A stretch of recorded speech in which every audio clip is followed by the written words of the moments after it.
So today we're going to discuss the top things you should not do in your RV. So one of those items is generally you shouldn't leave your black tank and gray tanks open when you're hooked up to full hookups. And so what I generally do is the black tank stays shut, of course, because you don't want the poop pyramid in your toilet area in your black tank. So black tank stays shut. And my general rule is you leave the gray tanks open because then you can have showers and you don't have to worry about the shower back up in the gray tank. You can kind of keep things going. And generally, I know that, after a certain amount of time, I'm going to have to flush that black tank. So I know I'm going to shut that gray tank off, probably a day before I get ready to flush that black tank. So that's the rule for me, is keep the gray tank open, and that way you can take showers, you can do everything you need to normally and enjoy your RV, but then shut that gray tank maybe a day before your black tank needs flushed. And the reason why that is, when you're flushing your black tank, you open up the black tank valve, everything comes out, and now you have to rinse that tube out because, everything's going to stick to the stinky slinky is what it's called. So you then shut your black tank, open your gray. I always give the slinky a little shake, kind of give it a little shake while you're dumping the gray water down it. That way it gets all the little pieces out and everything flows through really nice and freely and cleans everything out. So the next item is your awning. There's a couple things you should not do with your awning. For one, during the winter time when it's cold, freezing out, do not open it. Never open your awning during the winter time because you'll get some, water kind of inside the awning tube, and what happens is if you open it any bit at all, that's going to stick the two panels together because they're really thin vinyl panels, and it's a good chance it's going to rip your awning when you're opening it. And like I said, even just a little bit, you're opening it a foot, it's a good chance that water's going to be frozen in there, and then it's just going to rip your awning. So do not open it during the winter time at all. And another thing is, leave it shut unless you are outside. That's the general rule, is unless you're outside, leave the awning shut.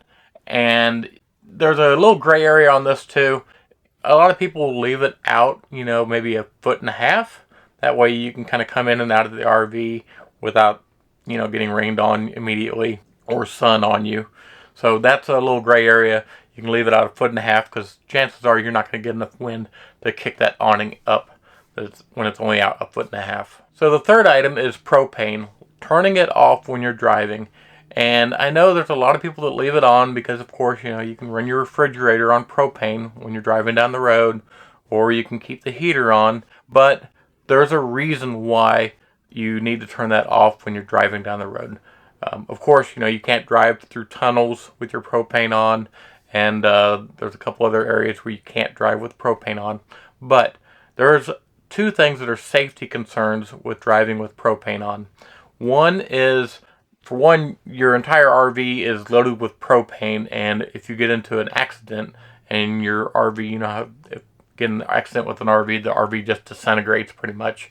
But if those pipes get cut in any way, and they're just little plastic pipes pretty much, if they get cut in any way, now you have a RV bomb that's out there on the side of the road. So when your medics and everyone have to come out, there's a giant bomb sitting there waiting to explode. So that's one reason. And the other reason is you don't want to burn your RV up. And this can happen. It's not a high chance, but it can happen where you're driving down the road and your refrigerator has the propane's on and it's lit in there. What happens is the wind creates a vacuum when it's going on the outside of your refrigerator. And that vacuum will pull the flame out of the refrigerated area, and it can burn the side of the RV on the inside area. So it's an uncontrolled flame, what it is.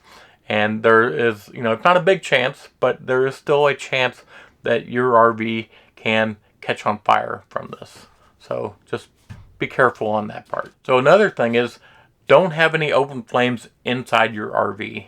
And what I mean by this is, You know, if you're cooking something on the stove, yeah, you can do that. You know, just cook, get it done, turn your stove off. But any open flames inside your RV are creating carbon monoxide. Any of them. All of them are creating carbon monoxide. And that's the sleeping drug. You're going to go to sleep and you're never going to wake up from this. So don't heat your RV with your stove or your oven. Do not heat your RV with that. And even the buddy heaters. There's some people that turn them on and they don't crack the windows enough, and you're creating a ton of carbon monoxide inside your RV, even with the buddy heater. So, safety reasons, I don't even use the buddy heater because there's so many variables. You know, it's not a guarantee that I'm getting the carbon monoxide out of my RV. You know, and I could just fall asleep and never wake up. You know, you're dead. So that's a pretty bad thing. So another thing is when you get to your campsite, don't start setting everything up in your RV and, you know, setting all these things up, leveling it, and, you know, you're thinking immediately, I need to level my RV. Don't do that. The first thing you need to do is plug it into the electrical outlet and plug in the water, because those are two things that they could be broken the minute you got there. And if you hook up everything to your RV, you know, you level it, you do all these things, you pull the slides out, and you do all this cool stuff, and then you hook up your electric and you find out there's no electric here. So do those first. Hook up your water, then hook up your electric, and then start leveling. Those are basically three things in that order to get done.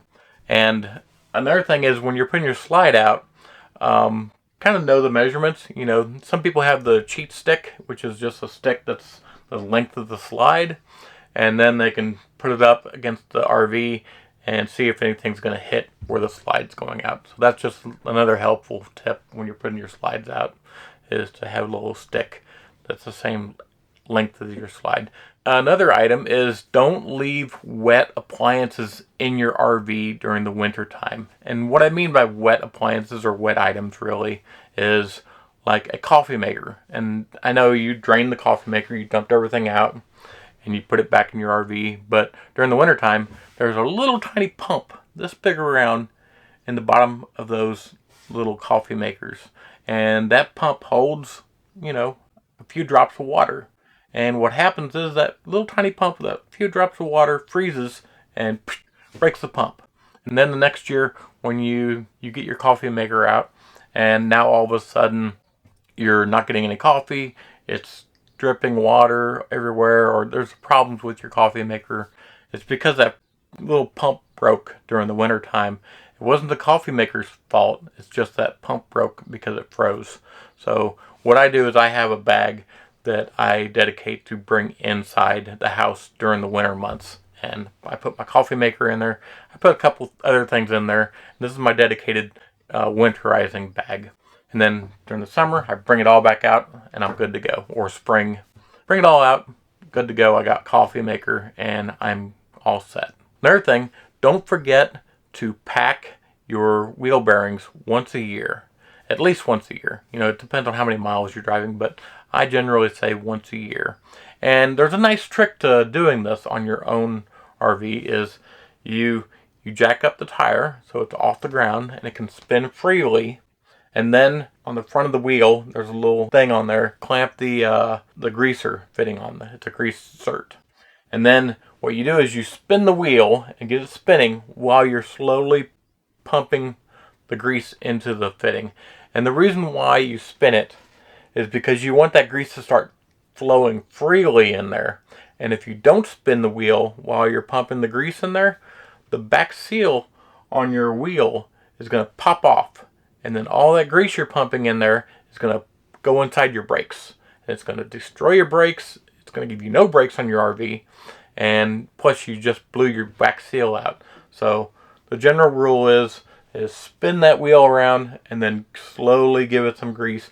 And then when you start seeing the new grease pumping up through the front, you know you're all set. You're all done for the year. So these are my tips for the do's and don'ts, pretty much the don'ts of RV camping.